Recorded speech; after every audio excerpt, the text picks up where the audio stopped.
What I will say, gentlemen, is that being a man isn't necessarily the easiest path, but it's the life that you've been dealt, or the cards that you've been dealt, the life that you've been given. And for that, you have to just say thank you, because it's a gift, and it's what you have, and there's no point resisting it, fighting it, or trying to sort of make something else out of it, unless if you really want to do that, and by all means, follow your heart.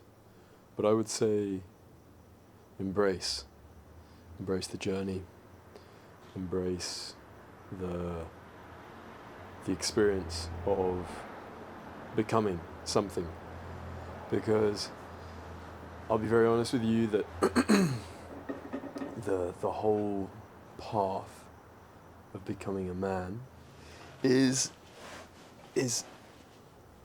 lonely. It's very lonely.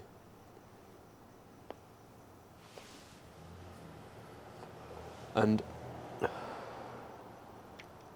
I guess a reason for wanting to make these sorts of videos is so that, I wish that I had somebody like me that could have spoken to me when I was younger, who was balanced, who had lived life and, made mistakes and kind of figured it out, and had a positive outlook and perspective, attitude to the world. I feel like there's such a weird expression of masculinity in the world right now, and men are really, really confused and scared, and it's kind of sad, really, and almost a little bit embarrassing. But I also see it as very motivating. I see it as highly inspiring to become and to inspire other people to become better and to inspire.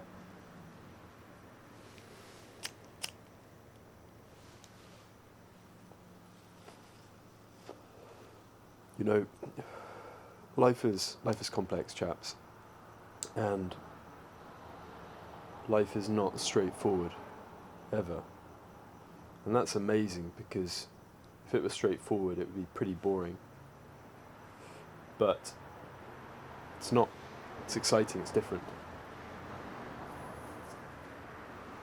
And, for that, I personally say thank you to the universe, to God. I give thanks for making this amazing life. I feel like we are in a very interesting time in society right now, where there's all this freedom and choice, but we're so lost within ourselves and within the world. And I really feel like if there's anything that I can do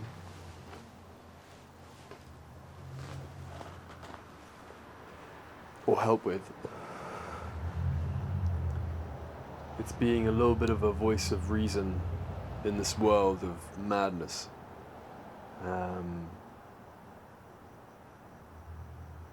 Now, I'm by no means perfect. I have my faults. I've made mistakes in life.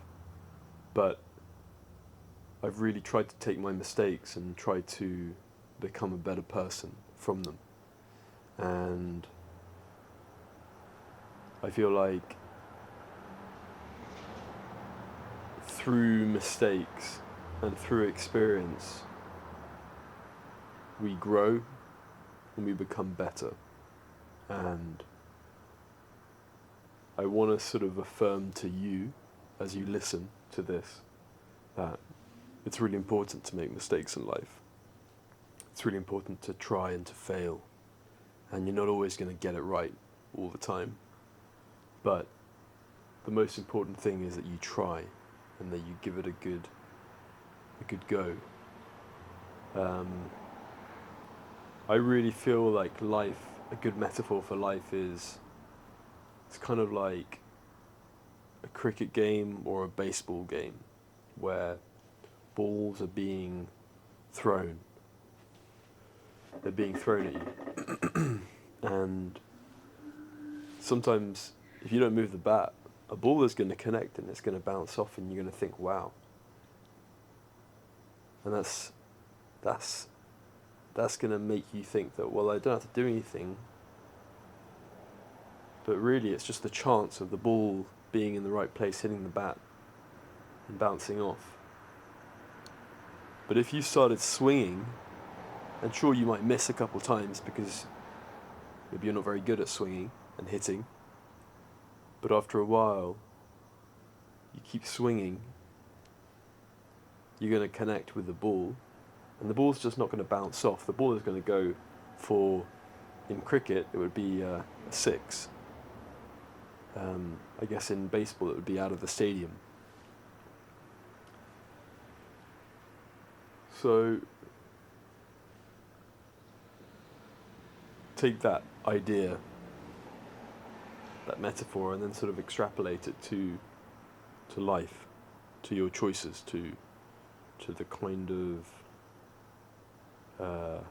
actions that you take. Life is to be experienced, to be sort of interacted with, and as great as it is that you're listening to this video right now, after this video, I want you to turn your laptop off, or your computer off, or your iPhone off, or whatever device you're using to watch this video, and I recommend that you go outside and you go for a walk. And maybe you have a plan, and you say to yourself, I'm just going to walk to the park, or I'm going to walk to the corner of the street, or I'm just going to do a walk around the block. Whatever it is, maybe you don't have a plan, but just go outside and go for a walk, because I guarantee you that just the simple act of getting out of the house and seeing something different will help you develop and help you shift and help you grow. And I want you to then think about and reflect on that very simple act of just going for a walk and leaving the house. And think about how positive and proactive that was, and what you gained from it. Was it an idea? Was it you were just feeling good because you're out the house for the first time, or you saw a little bit of sun, or it was just nice to breathe some fresh air? Whatever it was, think about it. And think about, it's a bit like that cricket match or that baseball match, that the more times that we swing at life, then the more opportunities there are for life to deliver opportunities and home runs, shall we say.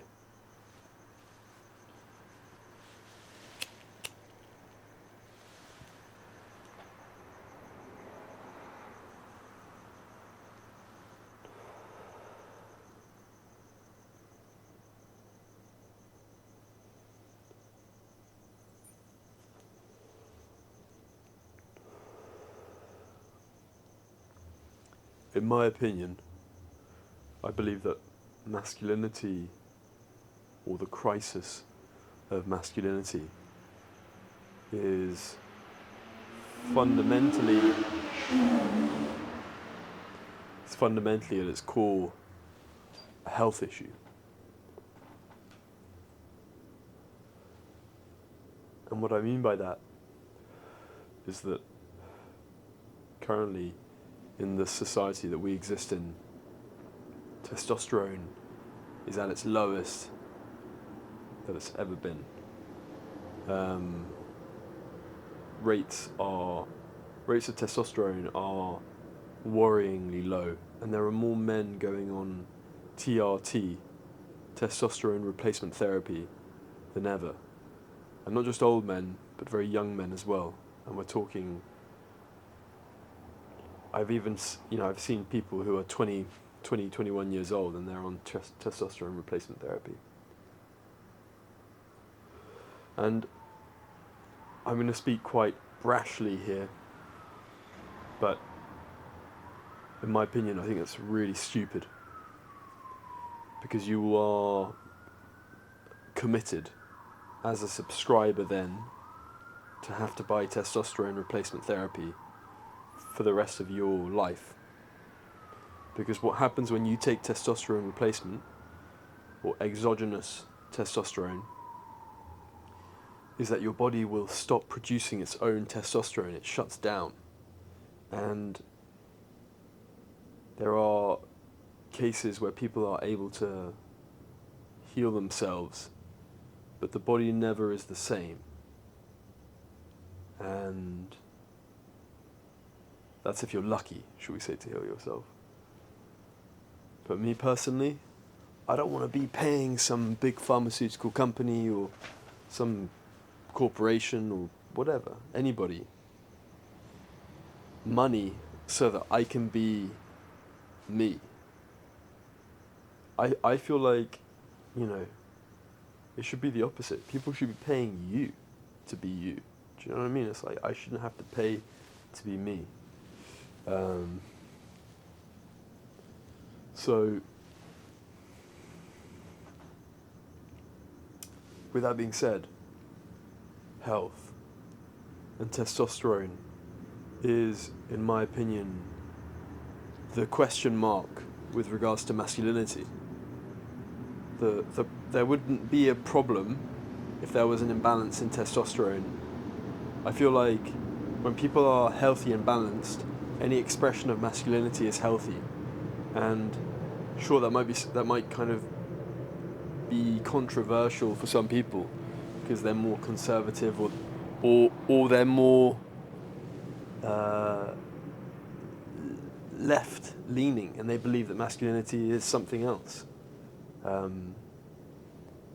I feel like we live in this very sort of this world of almost like opposites right now, and there's no balance, and that is so expressive of where our sort of collective consciousness is that we have this sort of capricious attitude where I'm right and you're wrong, or this is the way or this isn't the way, and that's just not life. Life is, you've only got to look at nature. Nature is the rainbow and more. Frequencies that we can't even perceive are out there. So you got to realize that masculinity is a dude wearing a dress all the way to a dude kicking the shit out of another dude because he disrespected his family. And as toxic as that might seem, masculinity has brought us here to where we are today, and for that we give thanks. We are here today because our ancestors killed saber-toothed tigers and murdered warring tribes, as well as raped and pillaged and did all the other barbaric things, but also very beautiful things like create life. And masculinity has this amazing quality to it where it is highly, highly creative and giving and generative. But on the flip side, masculinity is also highly dangerous and toxic and destructive. And I speak from experience in saying that. As a man, I feel like when you grow older, you start to realize that all men, all of us, have the possibility and the capability of being the most amazing people or the most destructive people. And fundamentally, the journey and the test and the question and the goal is to be able to master yourself and to not be controlled by your emotions and some external factors. It's to be what some people might call following almost like stoic practice, stoicism. And I feel like masculinity to me is not a question mark where one is lost within it forever. As in, like, it's a journey. Like, you're not just going to be masculine. Like, you've got to find it. That's part of becoming a man. Is like, you have to go from here to here, and you're not just going to get there straight away. You have to journey and transform and become. And that's amazing. And that's what every man has done throughout time. All of our ancestors have done that. There was chaos in nature when civilization was much more basic and dangerous. And we, humans, our ancestors, survived. And it wasn't just masculinity that allowed us to survive. We wouldn't be here today if it weren't for feminine energy. So for that we give thanks.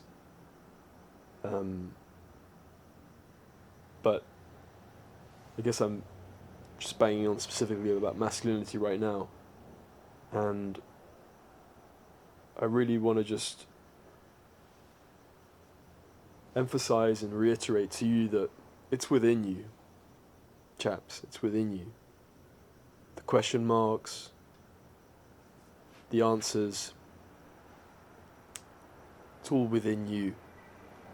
And the only way that you're going to discover those answers is by swinging that baseball bat or that cricket bat, getting out the house and going for a walk around the block. That's how you discover yourself. And I'm not saying that literally going around the block is going to help you, but I'm saying that metaphorically, by taking action and by moving physically through the world, you will discover what it means to be a man.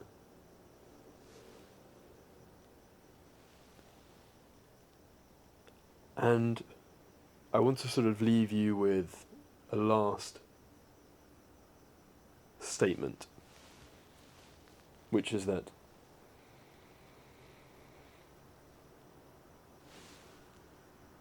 when you arrive at becoming what it is that you so desire, there is a certain responsibility that comes with the calling of life.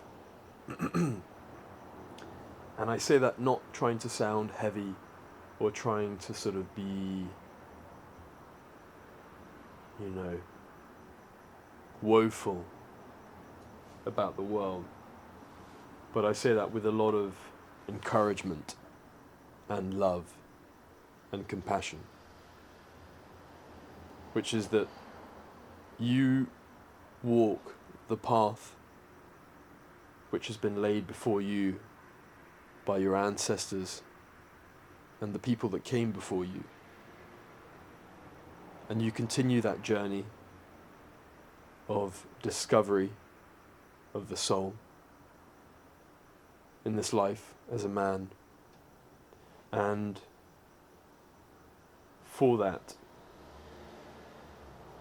we give thanks. And for that, we ask that your ancestors rest their hands on your shoulders and guide you, and that the Creator keep you safe and protect you. Remember that it's all inside of you. All of it.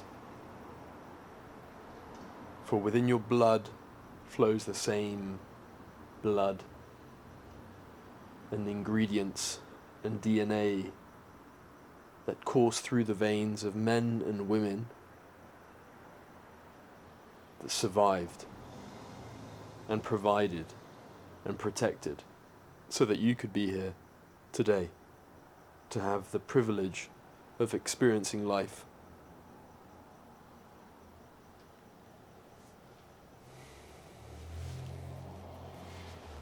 Now, like I said, it's really up to you. It's really up to you as to sort of push it as far as you want and squeeze as much juice out of the lemon as possible. I really vibrate with and resonate with the kind of, I almost want to say like the teachings or the life choices of David Goggins. Now I by no means hold myself in the same category as that man. I think that man is very special, but I aspire to be like him in my own ways, and I feel like that man has demonstrated how important it is to push yourself, and how fundamentally we are all lazy and comfortable by nature. But if you want to grow, you need catalyst, you need pressure, you need an environment that is challenging and is difficult. And this sort of modern civilization that we experience and we're sort of existing within, it's both easy and difficult at the same time. And the challenge is that in the past, the external pressures were external. You know, nature was dangerous, and there were, animals or other humans that were dangerous, that were trying to kill you. So you had to be strong. You had to be able to survive. You had to be able to provide for yourself and kill if you had to do it. Now we live in a world where we're very fortunate to be safe and to have food easily accessible and water easily accessible, and it's not even that. It's like you can watch a Netflix movie or get an Uber Eats, or you want a date, just download an app. It's all very easy and very accessible. So externally, there's no real pressure. There's nothing that's really forcing you to grow. So the challenge is that, well, if I have nothing externally forcing me to grow, then how do I grow? And the way you do that is by creating the pressure internally. So you put yourself in the fire or in the environment to expand. And that's really hard, because who the fuck wants to get out of bed and go and do something that they don't want to do? Very few people want to do that. But it's what's needed. And if you want to be successful in life, if you want to be anywhere in life, if you want to become something, you have to create that pressure for yourself. You're the one that's going to have to push that within you and force yourself to get out of bed in the morning to go and do something that you don't really want to do, but that you know that you should, because at the end of the day, it's going to make you happier and it's going to make you a better person or a better version of yourself. I feel like I've talked quite a lot here, but I want to just finish by saying that everything that you see within yourself as potentiation, it's totally possible. And I feel like I speak from experience saying that sometimes we really put ourselves down, and if we want to grow and realize that full potentiated version of ourselves, we have to learn to love ourselves. We have to truly love ourselves. But to do that, I would say that you have to heal yourself. You have to heal the the traumas within you that maybe aren't so obvious, or that you're not consciously aware of them, but they've been imprinted into you and have programmed you in certain ways. But through healing trauma, and through then being able to love fully oneself, I believe that we can reach our fully realized version, our full potentiated version, our 4D, 5D, 6D, whatever you want to call it, D, our higher self. And that is what God, the Creator, who created all of us and all things, would want. Because that's what all energy does, is that it spirals upwards. And that's what we're here to do, is to spiral upwards and keep doing it. So with that, chaps, chapettes, I leave you. I hope you have a good evening or a good morning, wherever you're listening or however you're listening to this. And love and blessings to you all. Peace.